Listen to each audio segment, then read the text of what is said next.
Hello നമസ്കാരം. Study സ്റ്റുഡിയോയിലേക്ക് എല്ലാവർക്കും സ്വാഗതം. നമ്മളിന്ന് Sreenarayana Guru Open University BA third സെമിസ്റ്ററിക്കാരുടെ മെയിൻ പേപ്പറായ കേരള ഹിസ്റ്ററി പാർട്ട് 1 രണ്ടാമത്തെ ബ്ലോക്കിലെ 5ാമത്തെ യൂണിറ്റ് അഥവാ ആ ബ്ലോക്കിലെ ലാസ്റ്റ് യൂണിറ്റാണ് ക്ലാസ്സിൽ ഡിസ്കസ് ചെയ്യാൻ പോകുന്നത്. ക്ലാസ്സിലേക്ക് പോകുന്നതിന് മുമ്പ് നിങ്ങൾ ഈ ചാനൽ ആദ്യമായിട്ടാണ് കാണുന്നതെങ്കിൽ സബ്സ്ക്രൈബ് ചെയ്യുക, ഷെയർ ചെയ്യുക. അതുപോലെ തന്നെ ഇതിൻ്റെ മലയാളത്തിലുള്ള പെയ്ഡ് നോട്ട്സ് ഉണ്ട്, അസൈൻമെൻറ്റ്സും ഉണ്ട്. അതുപോലെ അതൊക്കെ നിങ്ങൾക്ക് ആവശ്യമുണ്ടെന്നാണെങ്കിൽ ഡിസ്ക്രിപ്ഷൻ ബോക്സിൽ തൊട്ട് മുന്നേ ഉള്ള വീഡിയോയിൽ ഞാൻ എൻ്റെ വാട്സപ്പ് നമ്പർ കൊടുത്തിരുന്നു. ആ നമ്പറിൽ ബന്ധപ്പെടുവാണെങ്കിൽ ഡീറ്റെയിൽസ് തരാം. ഓക്കെ, ക്ലാസ്സിലേക്ക് പോകും. രണ്ടാമത്തെ ബ്ലോക്കിലെ 5ാമത്തെ യൂണിറ്റ് അല്ലെങ്കിൽ ലാസ്റ്റ് യൂണിറ്റിൻ്റെ പേര് stone tools and pre historic sites എന്നാണ്. ഇതിൽ നമുക്ക് കാര്യമായിട്ട് വരുന്നത് പുരാതന കാലഘട്ടത്തിൽ കേരളത്തിലെ റോക്ക് ആർട്ട് പെയിൻറ്റുകളുടെ സവിശേഷതകളാണ്. അതായത് പാറയിൽ വരച്ചിട്ടുള്ള ചിത്രങ്ങളുടെ സവിശേഷതകളാണ് ചോദിക്കുന്നത്. അതിൻ്റെ സവിശേഷതകൾ ഇതിപ്പോൾ ഇവിടെ പറയും. ഏറ്റവും പ്രധാനപ്പെട്ട ഒരു സവിശേഷത പഴക്കവും ചരിത്ര പ്രാധാന്യവുമാണ്. എന്ന് പറഞ്ഞാൽ കേരളത്തിലെ റോക്ക് ആർട്ട് പെയിൻറ്റുകൾ നെയ്യാറ്റിൻകര, എടക്കൽ ഗുഹ, അഞ്ചൻ കോവിൽ തുടങ്ങിയ സ്ഥലങ്ങളിലൊക്കെ കണ്ടെത്തിയിട്ടുണ്ട്. അത് വെച്ച് നോക്കുമ്പോൾ ചില ചിത്രങ്ങൾ സൂചിപ്പിക്കുന്ന പഴക്കം ഏകദേശം 6000 BC മുതൽ 3000 BC വരെ. അത്രയും പഴക്കം ചെന്ന ചിത്രങ്ങളാണ്. എന്നാലും ഇപ്പോഴും നമുക്ക് എന്ത് ചെയ്യാൻ പറ്റുന്നുണ്ട്, അത് മനസ്സിലാക്കിയെടുക്കാൻ കഴിയുന്നുണ്ട്. രണ്ടാമത്തെ ഒരു പ്രത്യേകത എന്ന് പറഞ്ഞാൽ ചിത്രീകരണ വിഷയങ്ങളാണ്. അതിൽ ചിത്രീകരിച്ചിട്ടുള്ള വിഷയങ്ങളാണ്. മനുഷ്യരൂപങ്ങളുണ്ട്, മൃഗങ്ങളുണ്ട്, വേട്ടയാടുന്ന ചിത്രങ്ങളുണ്ട്, മനുഷ്യചിന്തകളുണ്ട്, ആഘോഷങ്ങളുണ്ട്, കൂറ്റൻ മൃഗങ്ങളുണ്ട്, ഗന്ധർവ രൂപങ്ങൾ അതിനകത്തുണ്ട്. അതുപോലെ നൃത്തത്തിൻ്റെതായിട്ടുള്ള നൃത്ത ദൃശ്യങ്ങളൊക്കെ ഇതിൽ സൂചിപ്പിക്കുന്നുണ്ട്. അപ്പോൾ ഇത്തരത്തിലുള്ള ചില ചിത്രങ്ങൾ ഉണ്ടെങ്കിലും ഒപ്പം തന്നെ എന്തുണ്ട്, മതകാര്യങ്ങളോ ആചാര അനുഷ്ഠാനങ്ങളോ സൂചിപ്പിക്കുന്ന ചിത്രങ്ങളും ഇതിൻ്റെ കൂടെ തന്നെ ഉണ്ട്. അപ്പോൾ ഒരു സംഭവത്തല്ല, ജീവിതത്തിൻ്റെ പല മേഖലകളെയും ടച്ച് ചെയ്തുകൊണ്ടുള്ള ചിത്രങ്ങളാണ് അതിൽ കാണാൻ കഴിയുന്നത്. അതാണ് എന്ത് ചിത്രീകരണ വിഷയങ്ങൾ എന്നതുകൊണ്ട് ഉദ്ദേശിക്കുന്നത്. മൂന്നാമത്തത് ഉപയോഗിച്ച വസ്തുക്കളാണ്. വരയ്ക്കാൻ വേണ്ടിയിട്ട് പ്രകൃതിദത്തമായ കല്ലുപൊടി, ചുവന്ന മണ്ണ് പറയും, ഒക്കർ മണ്ണ് എന്നാണ് അതിന് പറയുക കേട്ടോ. പിന്നെ കഷായങ്ങൾ എന്നിവയും ചിലത് ഗുഹകളുടെ മതിലിലും ചിലത് നാടൻ പെയിൻറ് ഉപയോഗിച്ചിട്ടാണ് മതിലിൽ വരച്ചിട്ടുള്ളത്. പിന്നെ തറയിൽ കൊത്തിയ ശൈലിയിലുള്ളതും ഈ രൂപത്തിലുള്ള ചിത്രങ്ങൾ കാണാൻ കിട്ടിയിട്ടുണ്ട്. ഇതൊക്കെയാണ് അതിൻ്റെ ഉപയോഗിച്ച വസ്തുക്കളും അതിൻ്റെ ചിത്രീകരണ രൂപവും കേട്ടോ. പിന്നെ കലയുടെയും ആശയവിനിമയത്തിൻ്റെയും ഒരു പ്രധാന വസ്തുതയാണെന്ത് ഈ റോക്ക് ആർട്ടുകൾ എന്നുള്ളത്. അതായത് ചിത്രം ഒരു ആശയവിനിമയ മാർഗമായിട്ട് കൂടി പ്രവർത്തിക്കുന്നുണ്ട്. എങ്ങനെയാണെന്ന് ചോദിച്ചാൽ ആ കാലത്തെ സാമൂഹികവും ധാർമ്മികവുമായ നിലപാടുകൾ അറിയാൻ ഈ ചിത്രങ്ങൾ കൊണ്ട് സാധിക്കും, അല്ലെങ്കിൽ അത് നമ്മളെ അതിന് സഹായിക്കും.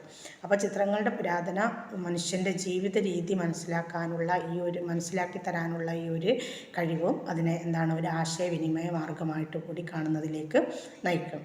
പിന്നെ മറ്റൊന്ന് ഭൗമശാസ്ത്രപരമായ സവിശേഷതയാണ്. ഈ ചിത്രങ്ങൾ ഗുഹകൾ, പാറയുടെ മുകൾ ഭാഗം, കിളിച്ചോടുകൾ അതുപോലെയുള്ള പ്രദേശങ്ങളിലായിട്ടാണ് കൂടുതലും കാണപ്പെടുന്നത്. കേരളത്തിലെ റോക്ക് ആർട്ട് പെയിൻറ്റുകൾ നമ്മുടെ സംസ്കാരത്തിൻ്റെയും ചരിത്രത്തിൻ്റെയും ഒക്കെ ഒരു പ്രധാന ജൈവ സാക്ഷ്യമായിട്ടാണ് നിലനിൽക്കുന്നത്. അതായത് ഒരുപാട് പുരാതന വസ്തുതകളെ തെളിയിക്കാൻ സഹായിക്കുന്നവയാണെന്ത് ഈ റോക്ക് ആർട്ടുകൾ അല്ലെങ്കിൽ പാറ തുരന്നുണ്ടാക്കിയ ചിത്രങ്ങൾ. അതിനാണ് റോക്ക് ആർട്ട് എന്ന് പറയുക. അപ്പോൾ ഇതാണ് ഇതിൽ വരുന്ന ഒരു പ്രധാനപ്പെട്ട ഭാഗം. മറ്റൊന്ന് കേരളത്തിലെ മെഗാലിത്തിക് ഘടനകളുടെ സവിശേഷതകളാണ്. 3 ക്വസ്റ്റ്യൻ പേപ്പറിൽ ഞാൻ ഈ ചോദ്യം കണ്ടിട്ടുണ്ട് കേട്ടോ. കേരളത്തിലെ മെഗാലിത്തിക് ഘടനയുടെ സ്വഭാവ സവിശേഷതകൾ. മെഗാലിത്തിക് ഘടനകൾ പ്രധാനമായിട്ട് ശവസംസ്കാരത്തിനാണ് ഉപയോഗിച്ചിരുന്നത്. മരിച്ചവരുടെ സംസ്കാരങ്ങൾക്കായി കല്ലുകൊണ്ട് നിർമ്മിച്ച കുഴികൾ, കോപ്പുകൾ, മണ്ഡപങ്ങൾ എന്നിവയാണ് ഇതിൽ ഉൾപ്പെടുന്നത്. ഇവ വലിയ കല്ലുകൾ ഉപയോഗിച്ചാണ് നിർമ്മിച്ചിരിക്കുന്നത്. അതുകൊണ്ടാണ് അവർക്ക് ആ പേര്. മെഗ എന്ന് പറഞ്ഞാൽ എന്താണ്, വലിയ. പിന്നെ ലെത്ത് എന്ന് പറഞ്ഞാൽ കല്ല് എന്ന്. അപ്പോൾ വലിയ കല്ലുകൾ കൊണ്ട് നിർമ്മിച്ചത് എന്ന അർത്ഥത്തിൽ തന്നെയാണ് അതിനെ മെഗാലിത്തിക് എന്ന് അറിയപ്പെടുന്നത് തന്നെ. വിവിധാകൃതിയിലുള്ള കല്ലുകൾ, വൃത്താകൃതിയിലുള്ള കുഴികൾ, ചതുരാകൃതിയിലുള്ള കൊത്തുപണികൾ, കുഴിക്കല്ലുകൾ എന്നിവ ഈ ഒരു മെഗാലിത്തിക് കൾച്ചറിൽ സംസ്കാരത്തിൽ ഉൾപ്പെടുന്നുണ്ട്. ചിലത് മണ്ണിനടിയിലും ചിലത് മണ്ണിന് മുകളിലുമായിട്ടാണ് നിർമ്മിച്ചിട്ടുള്ളത്. ഇനി അതിലെ പ്രധാന തരങ്ങൾ ഏതൊക്കെയാണ്, അതാണ് പ്രധാനമായിട്ട് ചോദിക്കുന്നത്. ഒന്നാമത്തത് തൊപ്പിക്കല്ലാണ്. തൊപ്പിക്കല്ല് പറയും വലിയൊരു കല്ല് ചാപ്പായ മറ്റൊരു കല്ലിന്മേൽ ഇങ്ങനെ കയറ്റി വെച്ചിട്ടൊരു തൊപ്പിയിട്ട് നിൽക്കുന്ന ഒരു ആകൃതി. നമ്മൾ ഉണ്ടല്ലേ ഒരു മുൻഭാഗം പരന്ന് കാണുന്ന വിധത്തിലുള്ള തൊപ്പി, ആ രീതിക്ക് കല്ല് വെച്ചിട്ടുള്ളതിനെയാണ് തൊപ്പിക്കല്ല് എന്ന് പറയുന്നത് കേട്ടോ. പിന്നെ മറ്റൊന്ന് കുടക്കല്ലാണ്. കുടയുടെ ആകൃതിയിലുള്ള കല്ലുകളാണ് ഈ രൂപത്തിൽ ഉള്ളത്. പിന്നെ ഏൺ ബുരിയൽസ് എന്ന് പറയും. ഏൺ ബുരിയൽസ് എന്ന് പറഞ്ഞാൽ അതിൻ്റെ മലയാളം കുഴിയിടൽ എന്നാണ് കുഴിയിടൽ എന്ന് പറയുന്നതിന് പകരം നിങ്ങൾ ഏൺ ബെരിയൽസ് എന്ന് തന്നെ എഴുതിയാൽ മതി കേട്ടോ. ഏൺ ബെരിയൽസ്, വലിയ കുഴിയിൽ മൺപാത്രങ്ങളിൽ ശവം സംസ്കരിച്ചിട്ടുള്ള രീതിയാണ് ഏൺ ബെരിയൽസ് എന്ന് പറയുന്നത്. മറ്റൊന്ന് ഡോൾമെൻസ് ആണ്. ഡോൾമെനുകൾ, മണ്ഡപങ്ങൾ എന്നാണ് പറയുക. ഡോൾമെൻ എന്ന് പറഞ്ഞാൽ അതാണ് മണ്ഡപങ്ങൾ.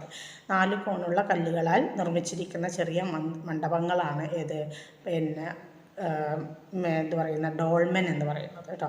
അപ്പോൾ അതിൻ്റെ പ്രത്യേകത എന്താണെന്ന് വെച്ചാൽ ഒരിനം ശവസംസ്കാരത്തിൻ്റെ ഒരു രീതി തന്നെയാണ് ഈ ഡോൾമെൻ എന്ന് പറയുന്നത്. പിന്നെ മറ്റൊന്നാണ് മെൻഹിർ. മെൻഹിർ എന്ന് പറഞ്ഞാൽ നിലവിളക്കുകളാണ്. നിലത്ത് നിവർത്തി വെച്ച വലിയ കല്ലുകളാണ് മെൻഹിർ എന്നതുകൊണ്ട് ഉദ്ദേശിച്ചത്. അപ്പോൾ ഈ ഘടനകളൊക്കെ പഴയ കാലത്തെ സമൂഹത്തിൻ്റെ മതപരമായ വിശ്വാസങ്ങൾ, മരണം, ശരീരം, ആത്മാവ് എന്ന ഒരു ധാരണ ഇതൊക്കെ പ്രതിനിധീകരിക്കുന്ന രൂപങ്ങളാണ്. പാത്രങ്ങൾ, ലോഹങ്ങൾ, വസ്തുക്കൾ എന്നിവയും ഈ കുഴിയിൽ നിന്ന് പലതരത്തിലുള്ള നിർമ്മിത അല്ലെങ്കിൽ ഉപയോഗിച്ചിരുന്ന വസ്തുക്കളൊക്കെ ഈ കുഴിയിൽ നിന്ന് കണ്ടെത്തിയിട്ടുണ്ട്. അതുകൊണ്ട് അതാത് കാലത്തെ ജീവിത രീതിയും ഈ കിട്ടുന്ന അവശിഷ്ടങ്ങളിൽ നിന്ന് മനസ്സിലാക്കാൻ, തിരിച്ചറിയാൻ കഴിയുമെന്നതും അതിൻ്റെ ഒരു പ്രത്യേകതയാണ്. വയനാട്, പാലക്കാട്, ഇരിങ്ങാലക്കുട, കോട്ടയം, പത്തനംതിട്ട തുടങ്ങിയ സ്ഥലങ്ങളിൽ ഒട്ടേറെ മെഗാലിത്തിക് അവശിഷ്ടങ്ങൾ കണ്ടെടുക്കപ്പെട്ടിട്ടുണ്ട്. ചരിത്ര ഗവേഷണത്തിനും സംസ്കാരപരമായിട്ടുള്ള പഠനങ്ങൾക്കും ഈ ഘടനകളേറെ ആവശ്യവുമാണ്, ഉപയോഗപ്പെടുത്തി വരുന്നുമുണ്ട്. കേരളത്തിലെ മനുഷ്യൻ്റെ സാംസ്കാരിക പരിവർത്തനങ്ങൾ മനസ്സിലാക്കാൻ ഇവ സഹായിക്കുന്നവയുമാണ്. ഇനി 2 കാര്യങ്ങൾ നമ്മളിത് 2 മാർക്കിനും ചോദിക്കും, 5 മാർക്കിനും ചോദിക്കും. 2 ഒരുമിച്ച് ചോദിക്കുകയാണെങ്കിൽ 5 മാർക്കിന് ചോദിക്കുക. 2 ഓരോന്നും സെപ്പറേറ്റ് ചോദിക്കുകയാണെങ്കിൽ 2 മാർക്കിനാണ് ചോദിക്കുക കേട്ടോ. പെട്രോഗ്രാഫുകളും പെട്രോഗ്ലിഫുകളും അപ്പം മാറിപ്പോകരുത്. പെട്രോഗ്രാഫുകൾ എന്ന് പറഞ്ഞാൽ പാറകളിൽ വരച്ച ചിത്രങ്ങളാണ്. ഇങ്ങനെയാണ് പാറകളിൽ വരച്ച ചിത്രങ്ങളെയാണ് പെട്രോഗ്രാഫ് എന്ന് പറയുന്നത്. പ്രകൃതിദത്ത നിറങ്ങൾ, കഷായങ്ങൾ, കല്ലുപൊടി മുതലായ ഉപയോഗിച്ച് പാറയുടെ മേൽവശത്ത് വരച്ചിരിക്കുന്ന ചിത്രങ്ങളാണ് പെട്രോഗ്രാഫുകൾ എന്ന് പറയുന്നത്. ഉദാഹരണത്തിന് ചുവന്ന ഒക്കർമണ്ണ് ഉപയോഗിച്ച് വരച്ച മനുഷ്യൻ്റെ, മൃഗങ്ങളുടെയൊക്കെ ചിത്രങ്ങൾ കേരളത്തിൻ്റെ പല ഭാഗങ്ങളിലും കാണാറുണ്ട്. ഇവ കളർ ഉള്ളതുകൊണ്ടാണ്, അല്ലെങ്കിൽ കളർമയമുള്ള ചിത്രങ്ങളാണ് ഈ പെട്രോഗ്രാഫുകളിൽ വരുന്നത്. അതുകൊണ്ട് തന്നെ കാലക്രമേണ അവ മങ്ങിപ്പോകും, അവയ്ക്ക് കേടുപാടുകൾ സംഭവിക്കും. ഇടുക്കി, വയനാട് എന്നിവിടങ്ങളിൽ കാണുന്ന ഗുഹാചിത്രങ്ങൾ ഇതിന് ഉദാഹരണങ്ങളാണ്. അല്ലെങ്കിൽ ആ രൂപത്തിലേത് പെട്രോഗ്രാഫ് രൂപത്തിൽ ഉള്ളതാണ്. ഇനി പെട്രോഗ്ലിഫ് എന്താണെന്ന് ചോദിക്കാം. പെട്രോഗ്ലിഫ് എന്ന് പറയുന്നത് പാറകളിൽ കൊത്തിയിട്ടിട്ടുള്ള ചിത്രങ്ങളാണ്, കൊത്തിവെച്ചിട്ടുള്ള ചിത്രരൂപങ്ങളാണ്. മറ്റത് വരച്ചതാണെങ്കിൽ ഇത് കൊത്തിവെച്ചിട്ടുള്ള ചിത്രങ്ങളാണ്. അപ്പോൾ ഒന്നുകിൽ ഉരച്ചിട്ടോ അല്ലെങ്കിൽ കൊത്തിയിട്ടോ അല്ലെങ്കിൽ കുറിച്ചോ ചെയ്തിട്ടുള്ള രേഖകളാണ് ഇതിൽ വരുന്നത്, പെട്രോഗ്ലിഫിൽ വരുന്നത്. ഉയർന്നതോ താഴ്ന്നതോ ആയ രൂപത്തിൽ പെട്രോഗ്ലിഫുകൾ കാണപ്പെടാറുണ്ട്. പാറയുടെ മേൽവശത്ത് ചുള്ളി കൊണ്ട് ഉരച്ച ആഖ്യാനങ്ങൾ ചേർത്ത രൂപത്തിലാണ് കൂടുതലായിട്ടും ഇവ കണ്ടെത്തിയിട്ടുള്ളത്. മെച്ചപ്പെട്ട നിലനിൽപ്പ് ഇതിനുണ്ട്. അതായത് നമ്മൾ കൊത്തിവെച്ചതായതുകൊണ്ട് അത് പെട്ടെന്ന് മാഞ്ഞു പോകില്ലല്ലോ, അപ്പോൾ നിലനിൽപ്പുണ്ട്. മറ്റത് കളർമയമുള്ളത് കൊണ്ട് പെട്ടെന്ന് ദ്രവിച്ചു പോകുമെന്ന് നമ്മൾ പറഞ്ഞു. അങ്ങനെ പെട്ടെന്ന് എന്ത് ചെയ്യുന്നില്ല, നശിച്ചു പോകാത്തതാണ് പെട്രോഗ്ലിഫുകൾ എന്ന് പറയുന്നത്.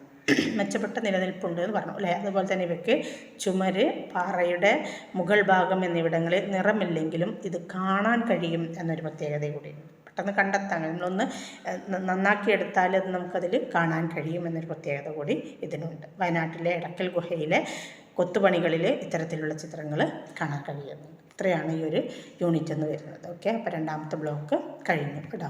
നമ്മൾ 3ാമത്തെ ബ്ലോക്കായിട്ട് അടുത്ത ക്ലാസ്സിൽ കാണാം. Okay, thanks.